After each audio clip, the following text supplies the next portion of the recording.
దేశంలో జెండా పండుగకు రంగం సిద్దమవుతోంది. ఆగస్టు 15 స్వాతంత్ర దినోత్సవానికి యావత్ భారతావని ముస్తాబవుతోంది. ఈ క్రమంలోనే ఏపీ ప్రభుత్వం కూడా రాష్ట్ర, జిల్లా స్థాయిలో వేడుకలను నిర్వహించనుంది. సీఎం నారా చంద్రబాబు నాయుడుతో పాటుగా మంత్రులు కూడా తమకు కేటాయించిన జిల్లా కేంద్రాల్లో జాతీయ జెండాను ఆవిష్కరించనున్నారు. ఈ మేరకు ఏపీ సాధారణ పరిపాలనా శాఖ ప్రోటోకాల్ విభాగం నుంచి ఉత్తర్వులు కూడా వెలువడ్డాయి. ఈ ఉత్తర్వుల ప్రకారం విజయవాడ ఇందిరాగాంధీ మున్సిపల్ స్టేడియంలో నిర్వహించిన ఇండిపెండెన్స్ డే వేడుకల్లో సీఎం చంద్రబాబు పాల్గొంటారు. ఉదయం 9 గంటలకు సీఎం చంద్రబాబు జాతీయ జెండాను ఆవిష్కరిస్తారు. ఇక డిప్యూటీ సీఎం పవన్ కళ్యాణ్ కాకినాడలో జాతీయ జెండాను ఎగురవేయనున్నారు. మంత్రి నారా లోకేష్ గుంటూరులో జాతీయ పతాకం ఆవిష్కరణ చేస్తారు. శ్రీకాకుళం జిల్లాలో మంత్రి అచ్చెన్నాయుడు, కృష్ణా జిల్లాలో మంత్రి కొల్లు రవీంద్ర జాతీయ జెండాను ఎగురవేస్తారు.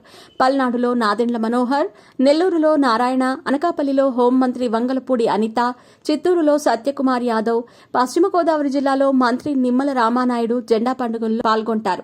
కడప జిల్లాలో మంత్రి ఫరూక్ జాతీయ జెండా ఆవిష్కరించనున్నారు.